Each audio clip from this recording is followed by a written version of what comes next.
Okay, thank you for coming back. And I just dropped a link in a chat, and that will give you the PDF copy of the slides I'm just showing to you. And if you're watching this on YouTube video, I'm sorry, like it's not available for the YouTube on YouTube. You had to come to the live show. So come to our live show next time. That's your incentive. All right, so we are talking about, yeah, it is too many things. Wait, here we go. This away. Choosing colors for your color work. And this should work for the knitting, machine knitting, and crochet. Just a disclaimer at the beginning. Many of the samples you see, or I shouldn't say many, some of the samples you see today are knitting on the knitting machine. Not because cheating, but I told you last night, I have to be careful with my hands because I got it injured last year and I don't want to make it any worse because I like to enjoy knitting all my life. So machine knitting is kind of a getting way to get something done with that without stressing my hands too much. So let's start. There we go. Let's talk about dust bunnies. Our beloved not dust bunnies. And you probably know most of our dust bunnies are kind of grayish color, right? Gray, maybe a little, maybe brownish sometimes, I don't know. But usually like some kind of gray, right? Do you know why? Silence. Well, Penny probably knows. That's because if you look at this dust bunny under microscope, you actually see lots of different colors. Okay? But because those pixels of colors are so small, your brain gets overwhelmed. So your eyes are actually catching all those colors, but when those signals sent to your brain, the brain thinks this is too confusing. Let's just mix them up.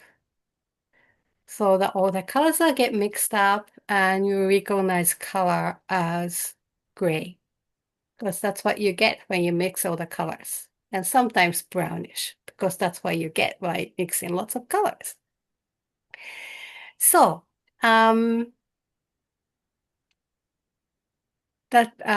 if you're a weaver, you know this. Because after, say, we weave red scarf, we get red dust bunnies under the loom.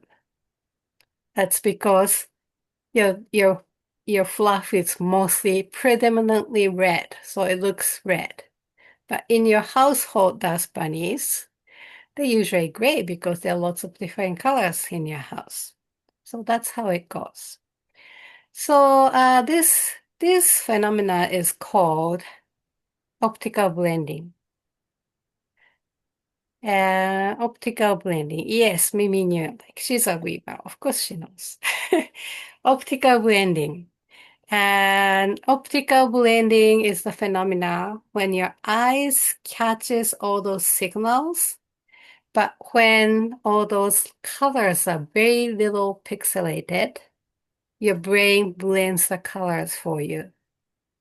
Okay, so you could be seeing different color from the original colors in there. And this happens in knitting or crochet, especially machine knitting and weaving. Weaving is a kind of totally different beast in a way because we're just dealing with optical blending constantly. But when it comes to knitting, the smaller the stitches, more optical blending happens because all the color pixels are getting smaller and smaller with the stitch size. Okay, so that's why when we're choosing the colors for your color work. People you say you have to have good contrast between two colors, like the colors you're using, right? That's because two colors get blended, like unless they're really distinctly different colors, they get blended, and you really don't see the difference. But what exactly we talking about when we say we need contrast? And I tell you the answer first. We are looking the contrast in values of the colors. Values is the term in color theory that indicates the lightness or darkness of the color. So when the colors lighter, like pastel colors or even white is actually not a color in color theory, but that's okay. Let's consider it's a part of the colors. We say it's a low value or light value, and then when the color gets darker, closer to black, we say it's a dark value. Okay, and then let's talk about how we can use values. Okay, and I like to tell you about this in color theory class. There is a color scheme called monochromatic color scheme.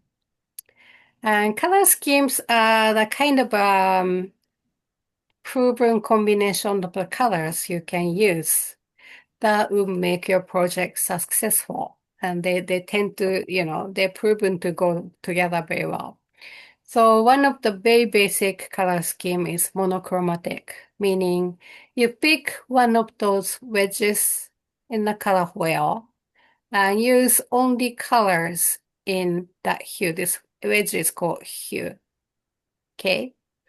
So in this case, in this yarn, I only have blue, but they're lighter blue and darker blue. That's a monochromatic color scheme. And often the time in the fashion industry, when you say monochromatic, people think it's like white and gray and black. That's different from color theory definition. Okay. When we say monochromatic in color theory, we're talking about all the colors come from one hue, which is a color family, or like one wedge in this color on this color wheel. Okay. So this is a monochromatic color scheme. And the design is Mountain Mist Sweater by Tin Can Knits. And you probably agree these are all blues plus white, right? By the way, white, gray, and browns, those colors are considered to be neutral. And you can use them in any color scheme without breaking the color scheme. Okay. So it has a little bit of the kind of greenish blue speckle, but let's say this is white. So there are one, two, three different blues. These two are same colors, and plus white. And let's reduce this picture into black and white and see what happens. Do you see the blue is gradually getting lighter and lighter and then white? The difference in value is that makes you to be able to see the difference in the pattern. And without this value difference, you don't see the pattern. It's easy, right? Piece of cake. So let's see this. I like her design. Isn't she beautiful? I'm so glad she's back and designing again. It's Jennifer Steingas. It's called Garden Gate Sweater by Jennifer Steingas. And when okay, this is talking about stranded color work. But if you're a beginner, and most of you are not in this class, but that's okay. If you're a beginner, you're trying to choose colors for your color work. The easiest design to start is something like this, meaning something you can color in black and white, right? Something you can color is two colors.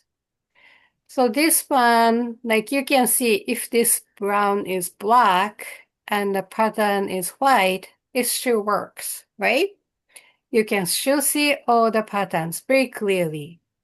So if that's the case, you just need to have two combinations and still you could play with colors. So this is something I tried with that design.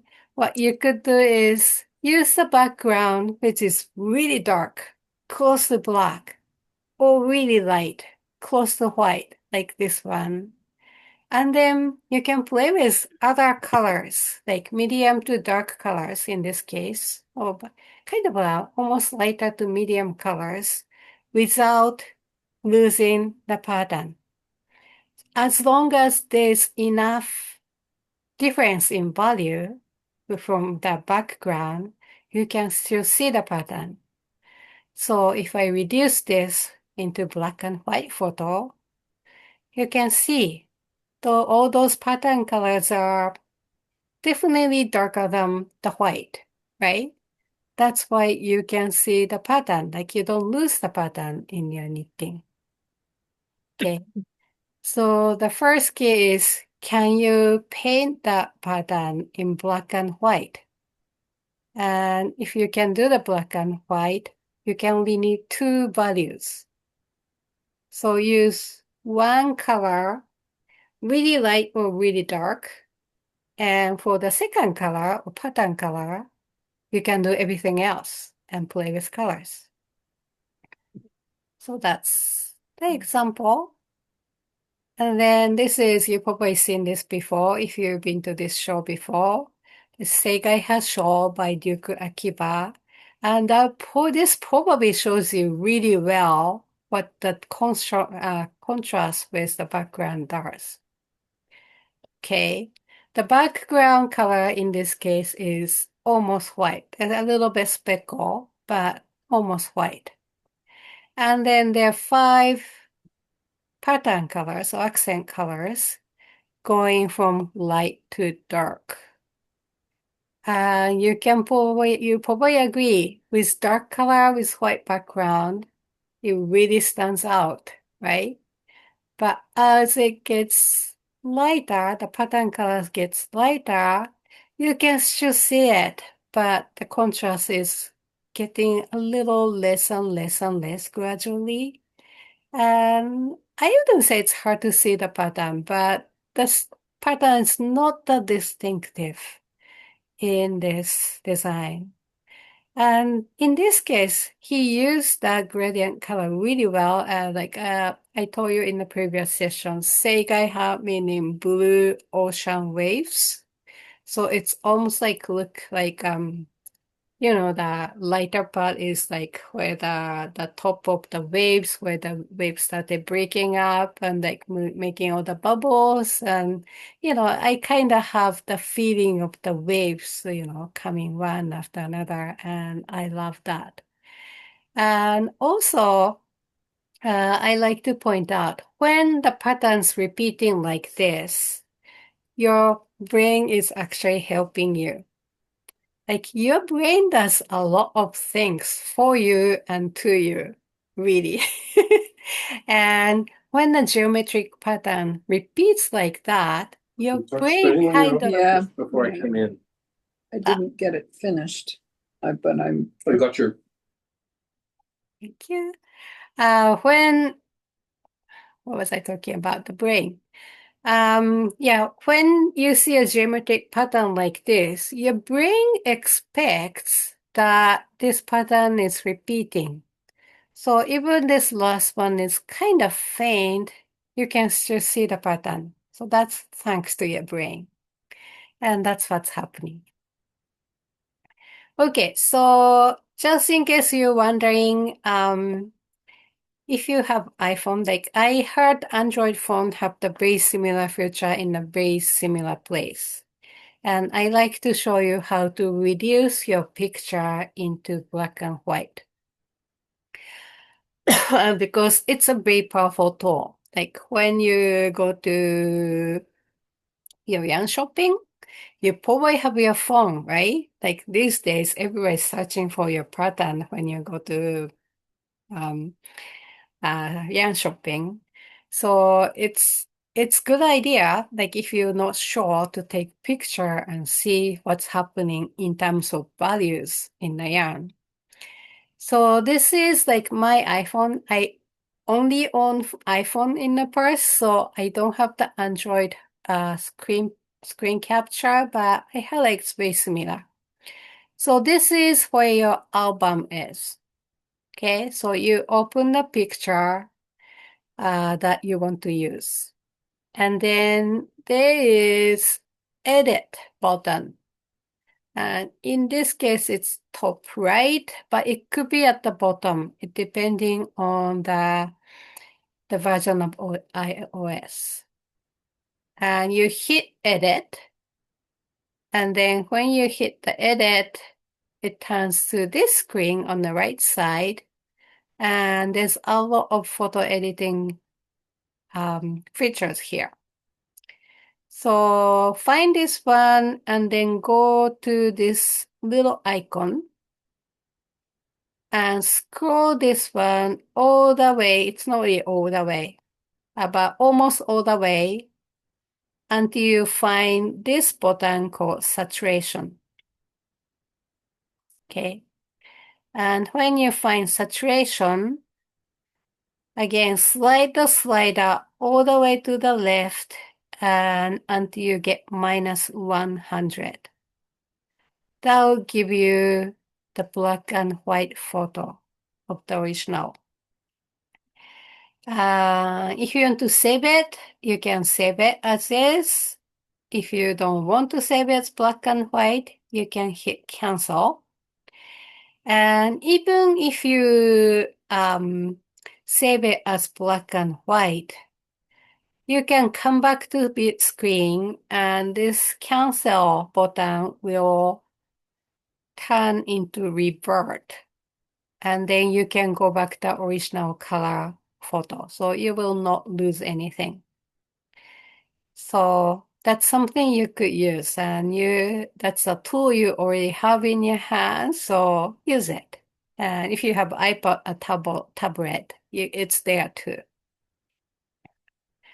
Okay, so now let's talk about more colors, not just monochromatic color scheme, but more about actual project. Okay, so I like to show you how I chose these colors for this project. And it didn't go that well at the beginning, but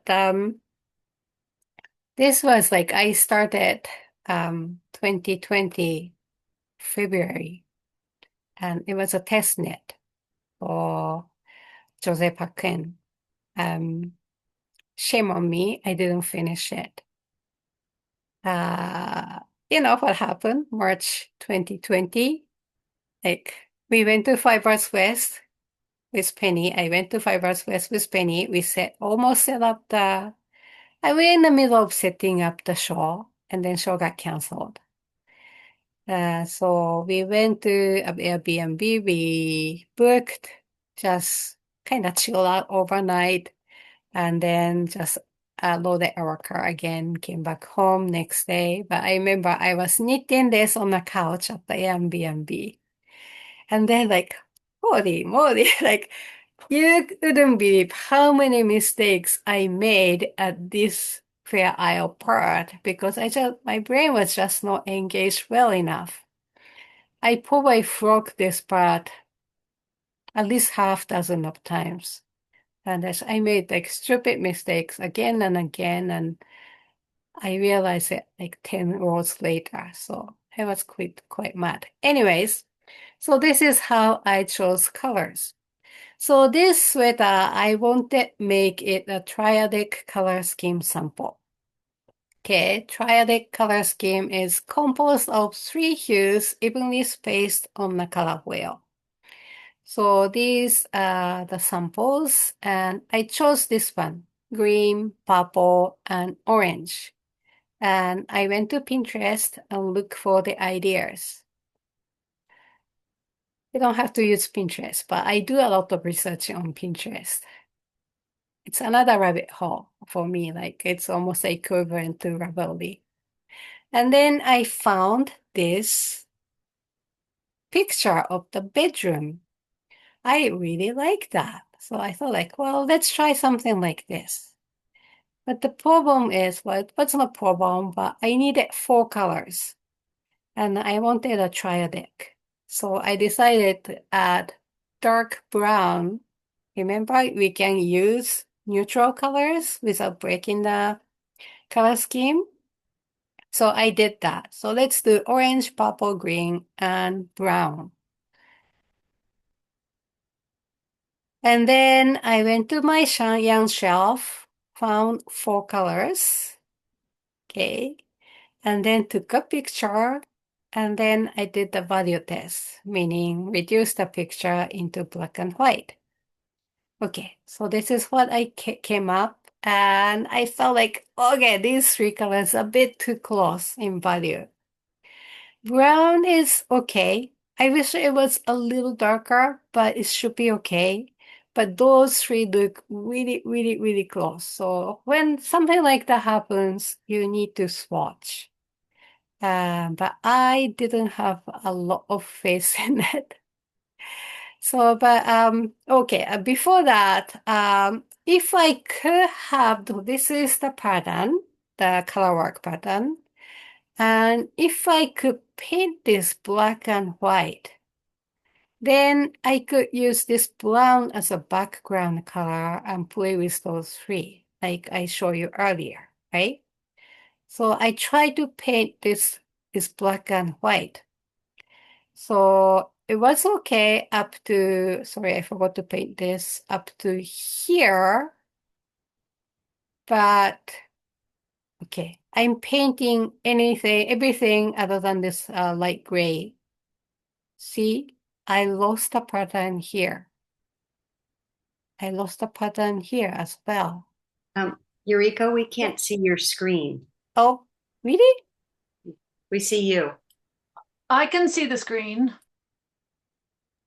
I see the screen just fine. I see the Okay. screen. I do too. All right, I'll refresh. Thanks. Yeah, maybe you may want to go out and come back. And the recording will be on the YouTube as well, sometime next week. Okay. So yeah, we lost a pattern here, we lost pattern here. So like 2 values won't work. Okay. It's not the colors, it's the values, like various values. So what you have to figure out is how many label values you need in this design. So I don't know if you play that game when you're small, like, I had this game, I was given a map or some kind of geometric pattern and find out how many colors you need to fill out all the map without 2 colors, 2 adjacent colors are not the same. Does that make sense? Without using 2 same colors on the 2 adjacent areas. So it's something like this. And then I figured out we actually need 4 values for this design. So in terms of choosing colors, this is very advanced. All right, Katie, welcome back. Okay, so if you miss something, the recording will be on YouTube sometime next week. Okay, so you need 4 different level values for this design. Okay, so what I did is, because I knew this wouldn't work, like these 3 too close. So what I did is I dyed one more color of like purple, but a little bit darker, just tiny bit darker. Okay, you can see probably this is a little darker. So you can see this is darkest, this is the next. These 2 are close. And if I had time, I probably dyed either of them probably orange, a little lighter. But remember, it was test knit and I had to get started. And looking at the, okay, looking at the orange and green. Where is green? Sorry. The orange and green. Okay, I thought like I may be able to get away with that. So I just started knitting. Okay, and this is what happens. Oh, what happened? Oh, sorry. Somehow slight orders kind of jumbled. Anyway, so I knit the swatch just to make sure. Okay. And this small swatch is my first pattern choice. Remember, with a little lighter purple? And probably the size of the swatch shows you how I was not confident about it. And this is just tiny bit darker purple. Do you see how much difference it makes in terms of the pattern showing up as a finished article? So that's how I went. I don't know what happened. Anyways, so that's how I fixed the color problem, and this is how it came out. I'll be honest, I haven't finished this sweater yet. It's just like start feeling like, okay, this is kind of when I was knitting right after COVID started. My stitches look awful. So I don't know if I want to go back and fix it or what. So it's still sitting there. Anyways, but I should probably finish it at some point because I can wear it at home. I don't have to use it as a sample at the shows. Anyways, that's how I choose yarn. I go with sometimes inspiration, or sometimes I start with one skein of yarn I really like and then see what I can pair with it. And then I take a picture, good picture of the yarn, make sure all the yarns are well lit, like evenly lit. Reduce the picture into black and white photo. And make sure I can see the difference in values. And if they're okay, they're okay. And again, if it's black and white, if you can color the pattern in black and white, you can do a lot of playing with colors. Okay. But if it's more advanced design in terms of choosing colors like the one you see, then yeah, you may have to do a little bit more prep work before you can start knitting. Okay, so like there are a lot of round yoke sweaters out there, but not all of them are equal in terms of choosing colors. Some designs require more attention and some designs are a lot easier to deal with. And I hope that's clear. Are we okay so far? Is there any question?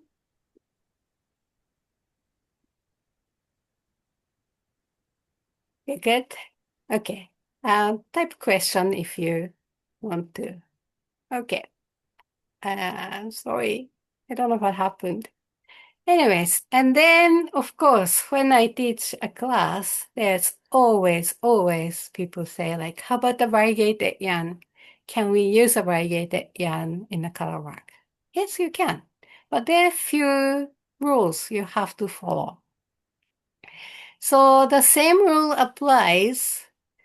And it's like, if it's variegated yarn, I probably stick with the ones you can paint black and white at the beginning and just use two colors.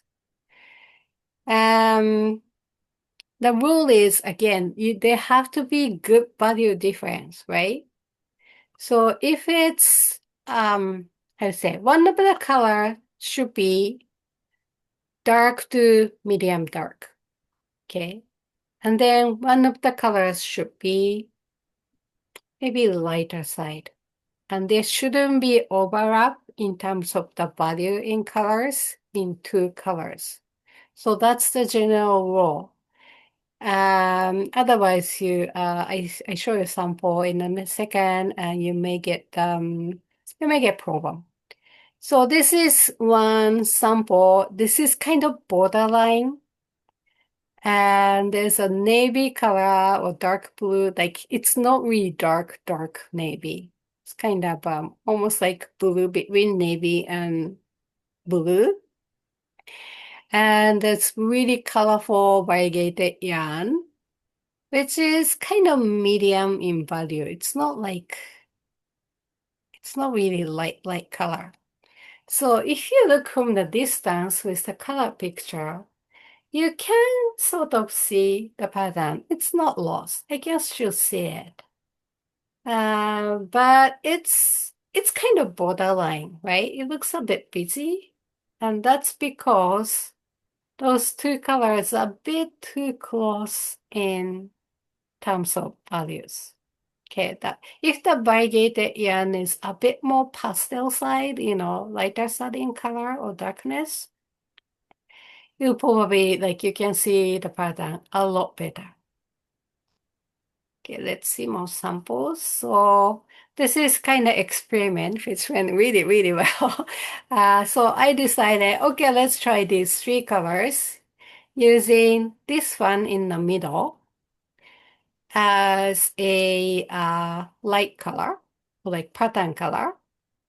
And then two of the outside colors on the right and left as a background color. Okay, let's do a value test. So I took the picture, reduced them into black and white. And you see, in this picture, we feel like, yeah, these two have a really good contrast. These two have really good contrast, right? But when you reduce it into black and white, do you see this one has a lot of a lighter portion? Which is almost like even lighter than this one in general. And let's see how it goes when it's knitted. So this is how it looks, okay? You're like, what am I looking at, right? The top portion is knitted using these two colors, okay? The bottom half is knitted with these two colors on the left. So the top portion, you can probably see kind of vaguely. There's a leaf and there's something going on. You can see that, right? But the bottom half, no. That's because you can't really see anything going on. Like it looks really random and I don't know, is there anything? I don't really know, right? That's because this white portion, like lighter color portion, is really obscuring that pattern. That's why you cannot see the outline of the patterns. So these two, yeah, I think it's doable. And it's just like small sample. But if it's like a fuller version, like your eyes and brain probably help you to see the pattern as well. But the right two combination doesn't really work well. And that's again because this yarn contains a lot of the lighter value portion, which is very similar, even lighter than the middle one. So these two combination won't work. Okay, what's next? Oh, this is the fun one I knitted this summer. It's a hoodie designed by Victoria Salmon. She's a machine knitter, and this was knitted on the machine. But I think she's releasing the hand knitting version very soon too. She was talking about it last month. I haven't seen it yet. Anyways, my mission for this hood is, by the way, hood is really in this fall. Everybody's knitting the hood. Like, if you remember, what's her name? Something Nelkin. She had this hood with the big cuff or big neck portion that can be folded over to cover your nose. Yes, Laura now can. Thank you, Monica. That was really was sensational last winter. Cow toppers. Thank you. So it seems like a lot of people knitting similar type of things this fall, and there are lots more patterns as well. So, but the mission of this, my mission for this cowl is to use up, to use up my scrap yarn. Okay. So being an indie dyer, I have boxes and boxes and boxes of scrap yarn like this. Most of them are left over from making mini skeins, so less than 20 grams, because my mini skein is 20 grams. They accumulated quite nicely over the time. I have probably about 4 big boxes of them, and I felt like I should do something about this. So my mission is to use up all of them. Not all of them, but I'm not cake up one new skein. I want to knit this. I want to knit this with scrap yarn only. So as you can probably see, this portion, the color works looking okay. But right here in the middle, you may actually see faintly some zigzag thing going on. But the color work is not very clear. Okay. That's because the top portion is okay. I'm happy with that. I'm actually not unhappy with this middle. And I use a lot of scrap yarn. Some of yarns, I had 3-inch tail when I finished knitting that row. That was very, very satisfying for some reason. So what happened is I used this colorway for the background color. I just circled some of the colors I used in that section as well. And if you reduce it to black and white, see this background color has, in terms of values, it's really varied, right? There's a really light portion and with really dark portion. So it's really hard to use something like that in the color work if, and only if, you want to see the patterns well. And that's probably the case for hand knitters because you're knitting, you're putting your time in to knit all those things. You want to see what you did, right? But in pattern knitting, sometimes they don't care if you actually see the patterns very well. It becomes also in the clothing fabric, there's a jacquard, which has very slightly patterned fabric. It's not screaming to your face kind of a pattern, but just to give a little bit nuance to the fabric. And in machine knitters tend to do that. So if that's the case, that you don't need contrast. But anyways, that's what happened because this background color is just it contains so many variations in terms of values. With the blue, this dark blue, it collides with the dark portion. With the gold color, it collides with this medium portion of the value, the yarn, and everything else. So the middle portion is a little bit obscure. I can still see the zigzag. And I'm pretty happy how much I use some of my scraps. So yeah, that may not work for you. So if you're using variated colors, stay with really dark yarn and lighter yarn. They shouldn't overlap in terms of the values in color. Okay, so this one is again a failed example. You have to see failed example to be successful. That's my theory usually. And this is just semi-solid colors. But when I knitted this one, that was a test knit for Emily of Tangled Wood, I think. anyways, if you go to my Instagram account, there's this picture up and her account is tagged in there. So this is the finished one, but my first swatch was like this. Okay. And again, it's machine knit. So I just wanted to make a swatch to look at the gauge.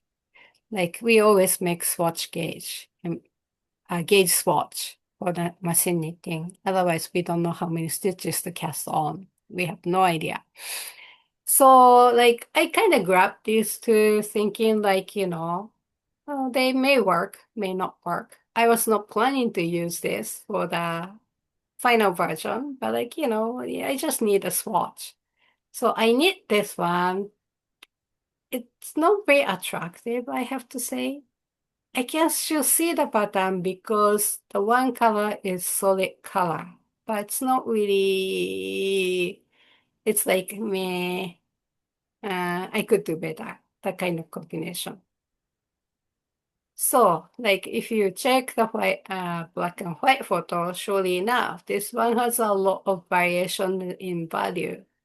And some of them is kind of melt with this gold color.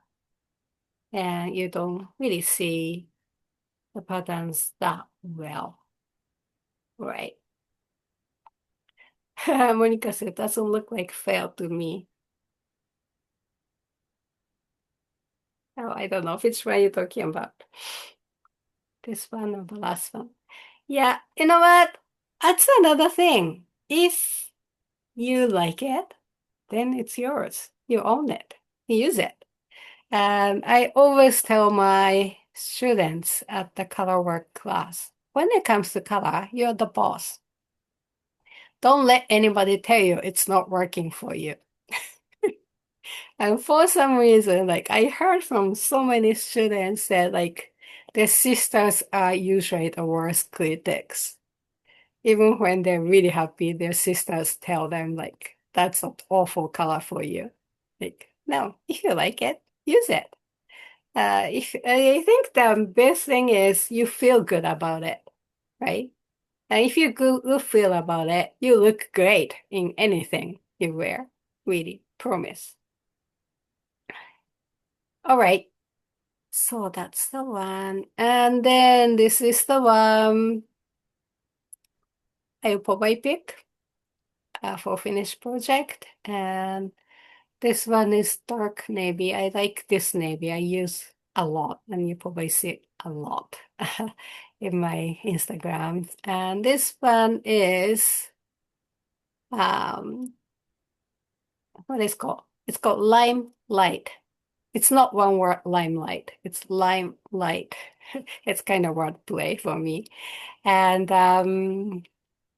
so yeah, you see, like this one is a variegated colors. That's a kind of a sample of a lighter weight, not lighter colored variegated colors. And it has yellow, green, a little bit like a lilac, pale purple color, but all the colors are the lighter side. And then opposed to with dark navy, it works really well, but you should see the variation in colors in the pattern. That's very pretty, right? So that's the secret, oh, I shouldn't say secret, but that's the tip for using variegated colors in your color work.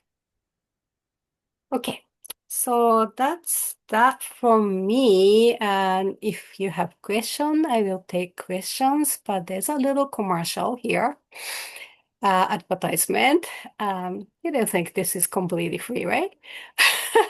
If you like to hear more about what I have to say about colors, I'm teaching Color Magic Challenge class at Vogue Knitting Live Virtual on November 14th, 11 a.m. Pacific time. You're welcome, Nancy. The registration is open, okay? So if you're interested, like some of the slides you saw today are from the class, and it's just combine. I teach few color-related classes and just combine them to suit the topic for today. All right. Any question?